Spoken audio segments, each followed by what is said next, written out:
Hey everyone, welcome back. In this video, I'll show you how to print documents in LibreOffice in 2026.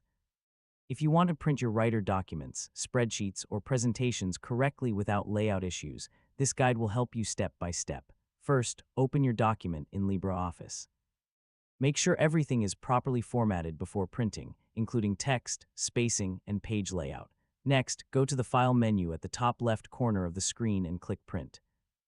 This will open the print settings window. Now select your printer from the available list. Make sure the correct printer is connected and ready to use. Next, check the print preview.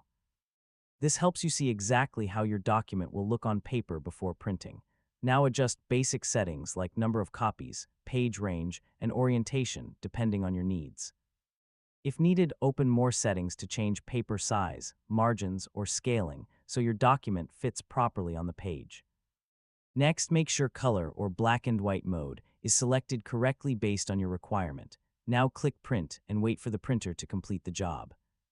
Do not close the application until printing is finished. If something looks incorrect, cancel the print job and adjust your layout before trying again. Finally, review your printed document to ensure everything appears clear and properly aligned. And that's it. You've successfully printed a document in LibreOffice using the correct settings for a clean and professional result. And don't forget to like, share, and subscribe for more helpful tutorials.